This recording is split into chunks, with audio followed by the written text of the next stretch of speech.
Hello again, and welcome back, all and any of you, to another Perspectives Chat. As always, I will share with you whatever comes across my radar, and as always, appreciate any of you who take the time out to give me a listen, and thanks for that. And again, if there's any thing or subject or theme that you would like to share with me, please do, or anything you'd like me to maybe speak upon. As someone in the comments earlier put, yes, we see why you call it perspectives, because it's just that, and that is so true. It's just my perspectives. Like everybody else, I'm on my own journey of trying to understand and figure out this reality, and I'm just sharing things along the way, and everyone else has to do their own homework and come to their own conclusions. But just like sitting around a campfire sharing thoughts and ideas and stories, I guess perspectives is a bit like that, just without the campfire in a way. Now just the other day, a friend of mine sent me a message in a video. They sent a video of someone talking about explaining the duplicity in what's going on in the world, and how all these things are, we've been manipulated. And with the video they sent the message, is this what you mean by the nature of defense? And that refers back to a tale, a story that I read out in a video chat several videos ago. I can't remember which video chat it was, but it was a tale about the lion in an encampment, and basically my friend was saying, is this video about people talking about the duplicity in the world? What you mean about this tale? So maybe I sent my friend a reply, and I thought its reply probably worth sharing again here. So first off, I'll read the tale to remind ourselves of it. And actually, it was a tale which I published in my book, Healing the Wounded Mind, a couple of years ago. So here's the story.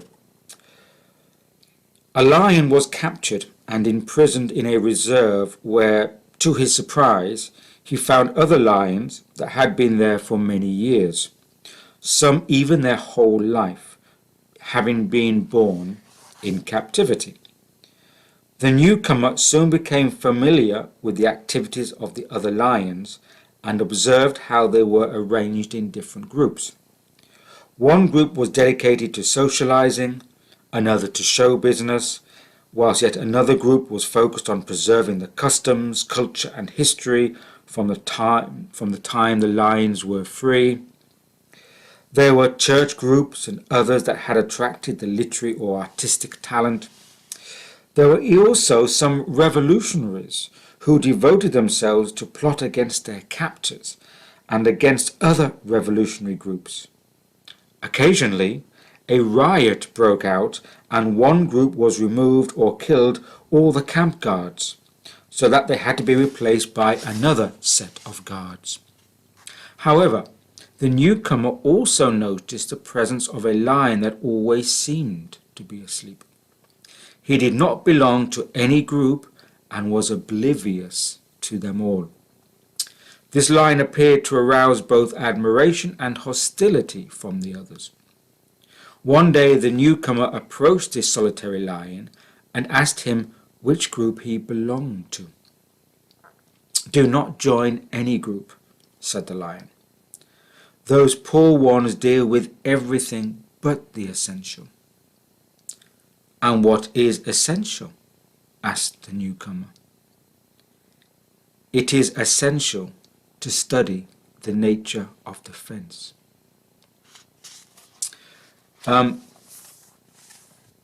So I think in a way my friend was saying, now we're getting some truth revelations coming out, and what sometimes people on the internet call red pilling, More and more revelations are coming out about these consensus reality manipulations or what's going on and all the shenanigans that's been going on. And is this the nature of defense by realizing these revelations? My reply was actually not exactly, because if you start then to get overly entangled or attracted to all these revelations, and there's going to be a lot more revelations, there's going to be a lot more uncovering of and transparency about what's been going on and what's being covered up in this reality. And it's going to start coming out. It's going to start coming out some what we call truth bombs.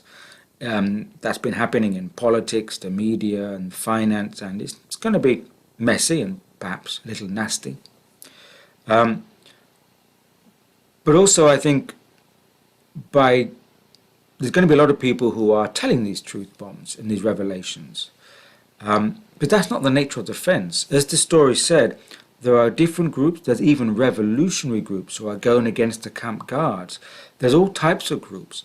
But it's all still part of what's happening within the camp.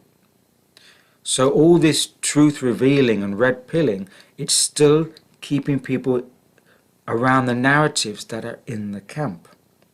And as I've said before, even if we learn about and get involved and all these to understand the programming of the consensus reality and all that's going on, it's still part of the layers of the game. Even if you're against something, it doesn't mean you're outside the game. It means you're against something within the game, so you're still going around. The nature of defense is different. The nature of defense, is this wise or sleeping lion said, it's essential to keep your eye on the nature of defense, because defense, what is a fence? It's a border. It's a border or a threshold between one area and another area. And it generally signifies that those things within the fence are kept in or contained, and there's a different realm, perhaps of uncontainment, beyond the fence, beyond the threshold. And in this story, the lion was saying, I'm keeping an eye on that threshold, because it's essential to understand the nature of the threshold, which implies the nature of passing the threshold, moving outside of the containment field. So what this signifies to me is that we're talking about two different realities. We're talking about a reality which has a conditioned and programmed consciousness that focuses on a limited perception based on a limited consciousness field. So even if you're against something, you're still debating and arguing upon the same level of consciousness. But outside of this field, there's, past the threshold, there's a different, could say a different state of reality, a different state of cognition, expanded perception. Because everything within the containment camp, obviously, all those physical events are based around a particular state of consciousness, a contained state. So what's beyond the fence is an expanded perception, expanded access, or access to expanded consciousness. So by watching all these truth videos and that, yes, it will give us more information and help to wake us up, give awareness to a lot of the shenanigans, I like that word, that's been going on in this reality. But it doesn't necessarily prepare someone for passing the threshold to leave the containment field, so to speak, to the expanded reality. So, you know, in this tale, the lion was thought, some said they thought him to be asleep. I'm sure he wasn't. I'm sure the lion was keeping quiet, observing everything, being aware of what's going on in the lion encampment.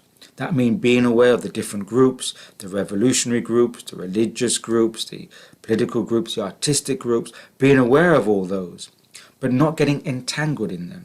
Realizing that the place to put your focus is on the threshold that leads towards expanded cognition and perception. So again, as I probably talked about before, there is this danger that in trying to develop our awareness, we can always get pulled back and more entangled into this this mixture of denser energies that's being played around in this field. So, and just because a person has greater information or is aware of some of this trickery and programming that's going on, just because you have that information doesn't necessarily mean that you have expanded consciousness. You can have greater information and know more about what's going on in this realm or in this reality, but still be at the same frequency of that general narrative consensus consciousness. So I think part of the game is A, be aware of what's going on, observe it, understand it, have awareness of that, but then also to try to focus on the fence, the nature of the threshold, and how to gain expanded perception, because otherwise you just get being drawn back into the arguments, being drawn back into the two pros and cons and then the polarizations, and even if you're arguing on the side of truth, you're still arguing. And that's just another way, another trickery to get you still involved in the denser frequencies of the game.